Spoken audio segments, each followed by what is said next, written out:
দর্শক বন্ধুরা, welcome back to my YouTube channel. বন্ধুরা, আমার ইউটিউব চ্যানেলে আপনাদের সকলকে স্বাগত জানাই। তো চলুন বিভিন্ন স্বনামধন্য পত্র পত্রিকায় প্রকাশিত কয়েকটি বিশেষ খবর দেখে নেওয়া যাক। ত্রিপুরা দর্পণে প্রকাশিত বিশেষ খবরটি হল, সংরক্ষণ নিয়ে হাইকোর্টে ধাক্কা নীতিশের সরকারকে। বিহারের সংরক্ষণ নিয়ে নীতিশ কুমারের নেতৃত্বাধীন এনডিএ সরকার বড় ধাক্কা খেয়েছে। বৃহস্পতিবার হাইকোর্ট ওবিসি, এসসি, এসটিদের জন্য 65% সংরক্ষণ বাতিল করে ঘোষণা করেছে। প্রসঙ্গত, বিহার সরকার অনগ্রসর শ্রেণী, অত্যন্ত অনগ্রসর শ্রেণী, তপশিলি জাতি ও তপশিলি উপজাতিদের জন্য সংরক্ষণের সীমা 50% থেকে বাড়িয়ে 65% করেছিল।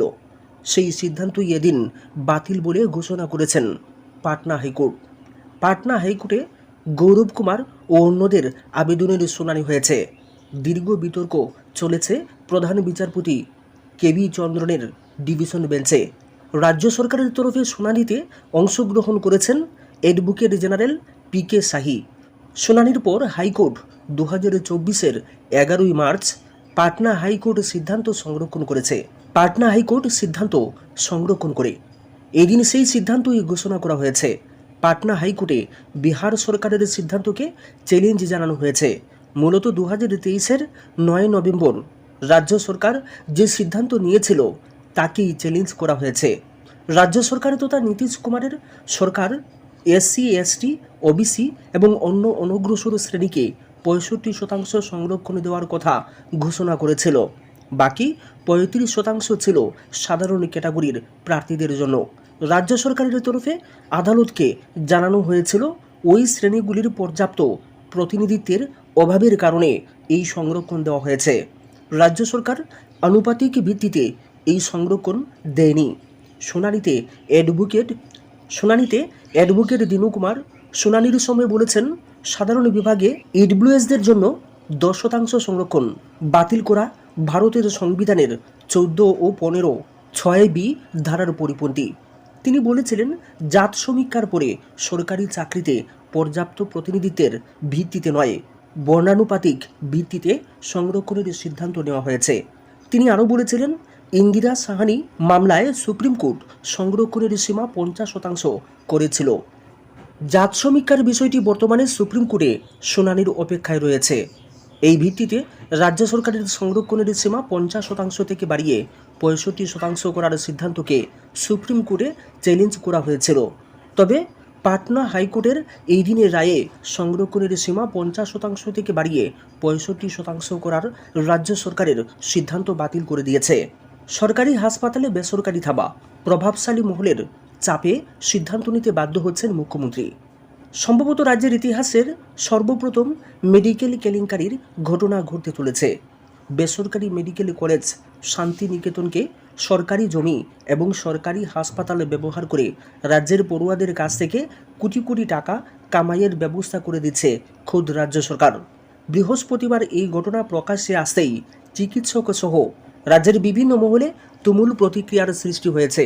রাজ্যের মুখ্যমন্ত্রী, যিনি পেশায় একজন চিকিৎসক, তার শাসনকালে কিভাবে এই ধরনের ঘটনা ঘটে এই নিয়েও সর্বত্র বিস্ময় দেখা দিয়েছে।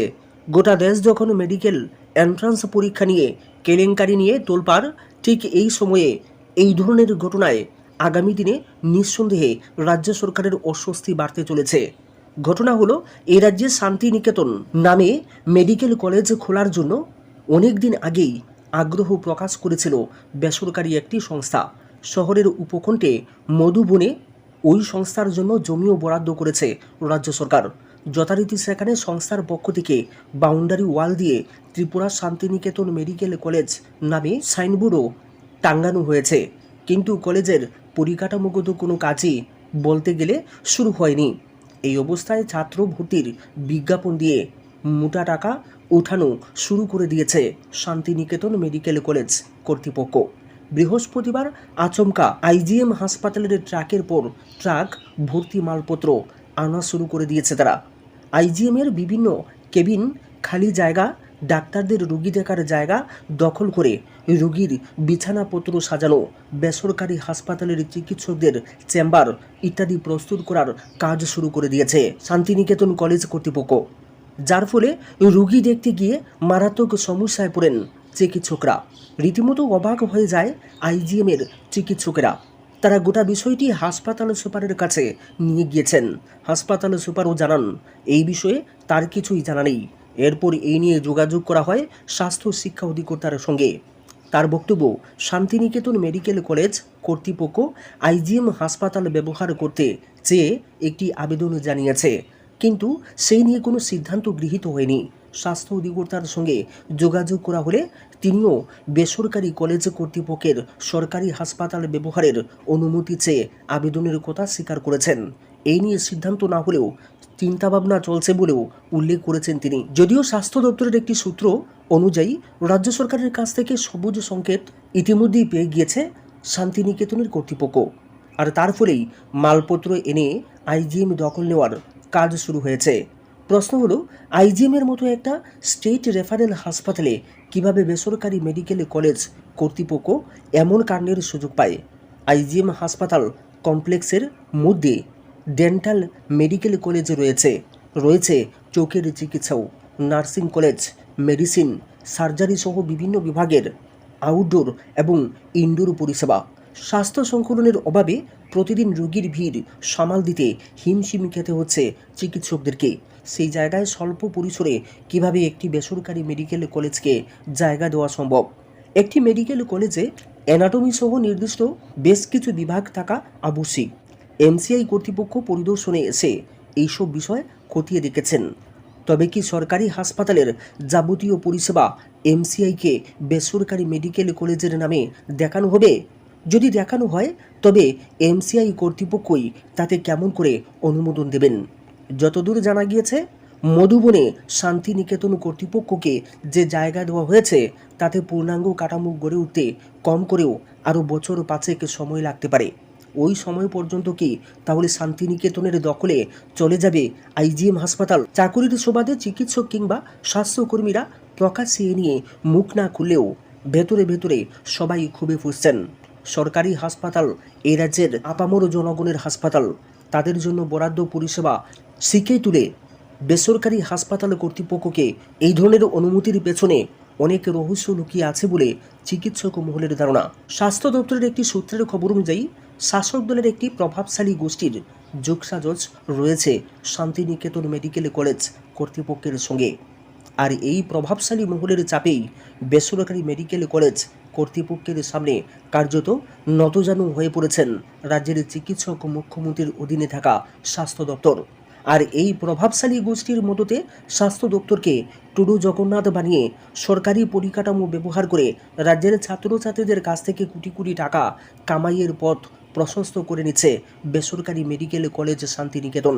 বীরভূমের অনুব্রত মণ্ডলের সঙ্গে এই শান্তিনিকেতন মেডিকেল কলেজ কর্তৃপক্ষের একটা সময় দহরম মহরম ছিল বলে বিভিন্ন সংবাদ মাধ্যমে ইতিমধ্যেই খবর উঠে এসেছে। আজ তাদের সঙ্গে এ রাজ্যের শাসক দলের একটি গোষ্ঠীর নিবিড় সম্পর্ক কিন্তু ক্রমশ দিনের আলোর মতো স্পষ্ট হয়ে উঠেছে। নিটের পর নেট, ব্যাপক অনিয়ম, পরীক্ষা বাতিল।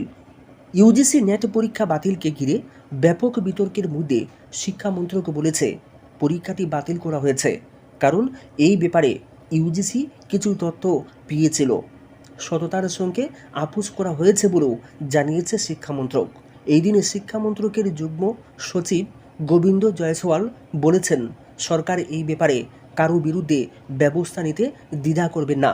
শিক্ষামন্ত্রকের যুগ্ম সচিব গোবিন্দ জয়সওয়াল বলেছেন, নেট পরীক্ষার জন্য সারা দেশে 10 লক্ষের বেশি পরীক্ষার্থী নাম নথিভুক্ত করেছিল, কিন্তু ভারতীয় সাইবার ক্রাইম কোঅর্ডিনেশন সেন্টার থেকে পাওয়া ইনপুটের উপরে ভিত্তি করেই ওই পরীক্ষা বাতিল করা হয়েছে। তিনি আরও জানিয়েছেন, বিষয়টির তদন্তের জন্য সিবিআই এর হাতে তুলে দেওয়া হয়েছে। এই ব্যাপারে নতুন পরীক্ষা সংক্রান্ত তথ্য শীঘ্রই জানানো হবে বলে জানিয়েছেন শিক্ষামন্ত্রকের ওই কর্তা। তিনি আশ্বস্ত করার চেষ্টা করেছেন, মন্ত্রণালয় অন্যায়ের সঙ্গে জড়িতদের বিরুদ্ধে ব্যবস্থা নিতে দ্বিধা করবেন না।